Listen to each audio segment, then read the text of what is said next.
Today, hitting the streets, we're going to try out URSA.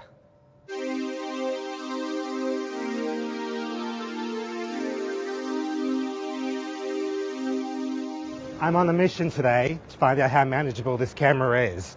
Now, I'm carrying, between camera, lens, battery and tripod, about 15 kilos. So I'm going to get out and shoot, grab loads of shots, and the real mission is just to see, is this the sort of thing I can run around with all day and shoot, or is it too heavy? It's obviously a production camera, which means it's designed for crews, for more than one person. Of course, a single person can operate this, so that's what I want to find out. How manageable is it really to work with?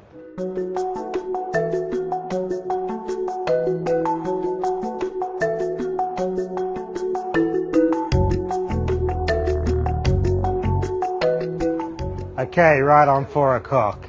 Here we are opposite the Houses of Parliament. Now this has been a very interesting day, very revealing what URSA is about. I would have walked about 2 miles with this today, and I obviously did that deliberately because I wanted to know, as I said at the beginning of this report, how manageable is URSA as a camera. Now it is a heavy camera, 7.5 kilos thereabouts before you put anything on it. By the time you get a lens, by the time you get a battery on it, the plate that sits underneath must be carrying 10 kilos or more, make that 15 with the tripod. Now, obviously that's not a light camera and there's so many options out there, but something about heavy cameras is actually quite nice. They do give back. They've got weight that you've got to use to work with it, and there's something when a lot of the cameras got a lot lighter, a lot of the camera guys out there, camera girls, they didn't like them. Even now you get camera people out there that don't want to use the lightweight cameras. They want to have something that's got a bit of weight. I appreciate what it's actually giving me. Obviously, the screen. This changes the way you shoot. I mean, really, you frame your images in a different way because you can see your images. There's no way on a screen that big, a little tiny 3-inch screen, that you can see exactly what's going on. And many times I've got back into the edit suite and I haven't noticed a detail. You're filming a shot, there's something in the background going on that you just didn't notice. Things that can actually ruin your shot. When you've got a screen as big as that, you get to see what's going on.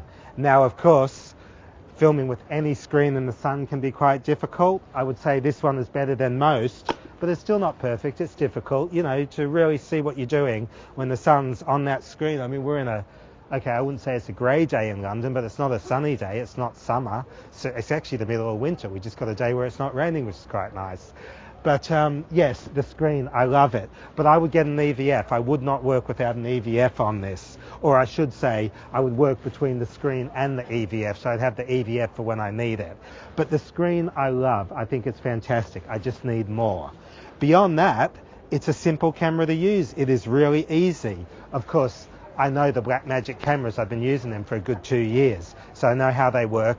And the actual operating system on this is the same as on the other cameras. I'm not saying there might not be a few details because it is URSA. Obviously, it does do more things than some of the other cameras do. For example, you've got your XLRs, which is absolutely essential.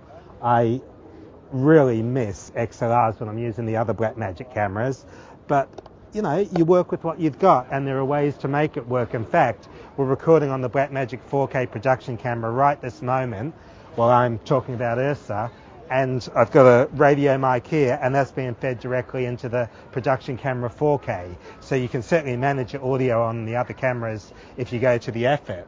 One thing I'd love to test with this, Blackmagic make a shoulder rest that sits under the camera. Now, I don't actually have the shoulder rest to test, but it fits on below, and then you can go on the shoulder with URSA, and I have to say the weight on the shoulder feels great.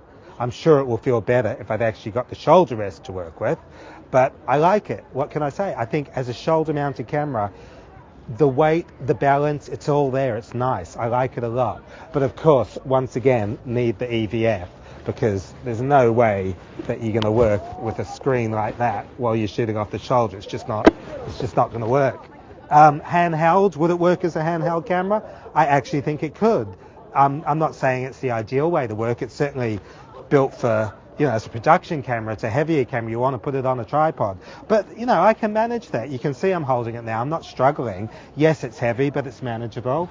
And while we talk about mounting this camera, you need a substantial tripod to actually hold it. Now that doesn't look that substantial.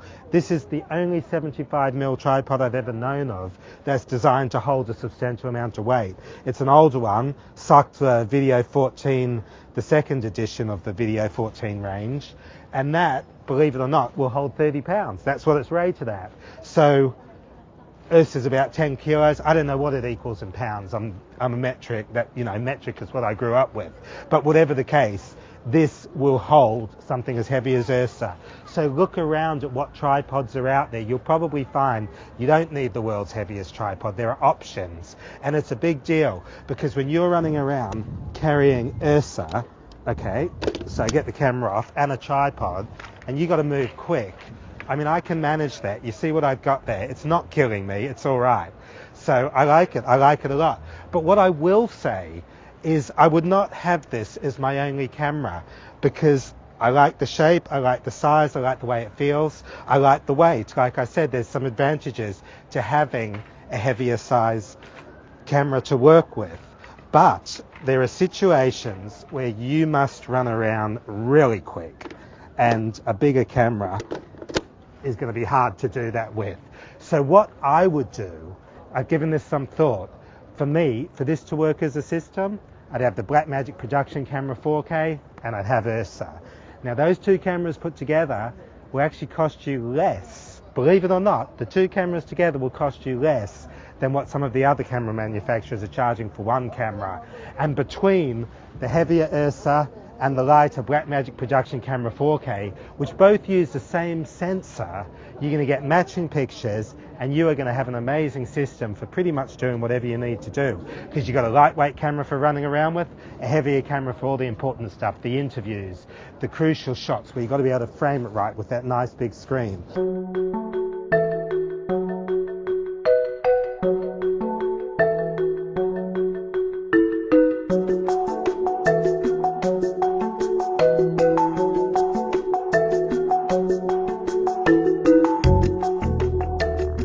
URSA is obviously still in development. I don't mean that it's not developed. It's certainly usable. It's fantastic. It gives you what you need.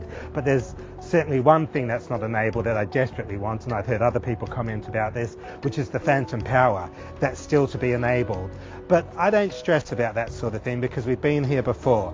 The Blackmagic cameras, and not just Blackmagic, other camera manufacturers as well. When the cameras come out, not every feature is always enabled. It's annoying. We'd love to have it all perfect from when it appears, but it's not the way it works. But let's look at the history of what's gone on. The Blackmagic 4K production camera, when that came out, you couldn't shoot RAW on it. Still needed to be enabled. Blackmagic enabled it, it came out in the firmware update. The Pocket Cinema camera, same thing. Didn't shoot RAW when it first came out. Didn't take that long, Blackmagic enabled it. I feel very confident that they will get there. They will enable the phantom power. It's just something that's not there yet. High frame rates, shoots up to 80 frames a second. I haven't even tested it yet. Hopefully I'll get to test it before I actually have to hand this back, which is actually a day and a half from now. I've literally had it for about 2 days. I played with it, I checked it out. This is the first major time I've been out and about shooting with it to see what I can get. So I've got another day tomorrow, most of which I'm actually driving. But if I get time, I'll shoot off a bit more, try and do some high frame rate stuff. I think this is a great camera.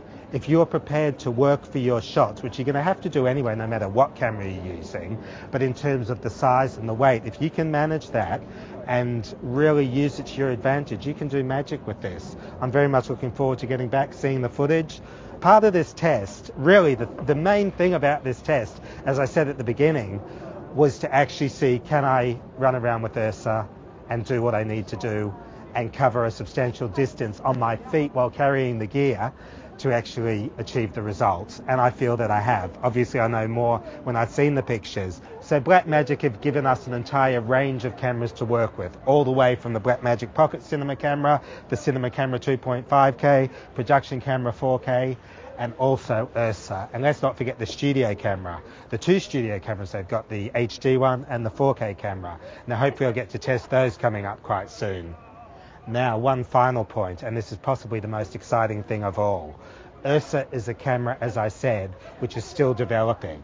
Now, as has been widely publicized, if you take out these 4 Allen key screws. If you get an Allen key in there and undo all those, you can take the sensor out. I'm not going to do that. There's no way in a million years I'm going to try that on a camera that's on loan.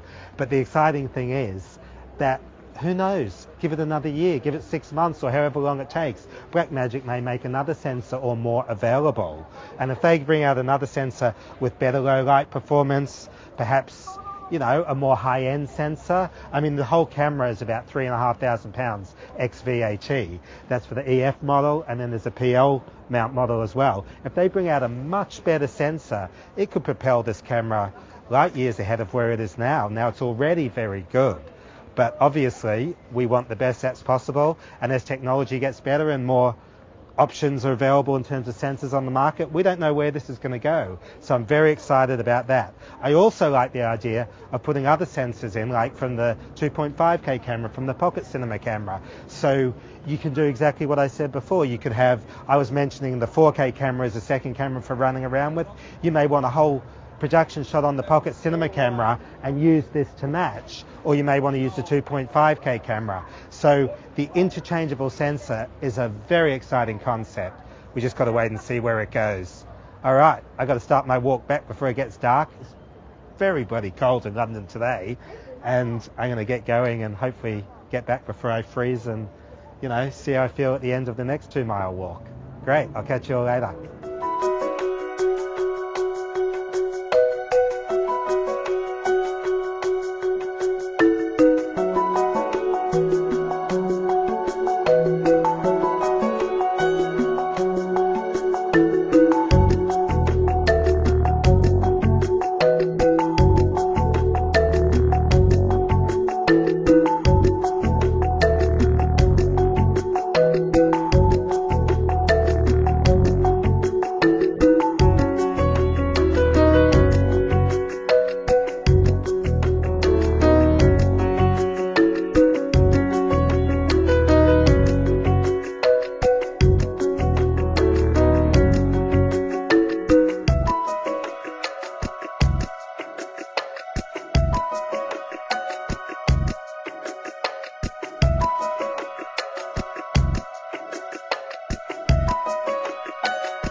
I made it.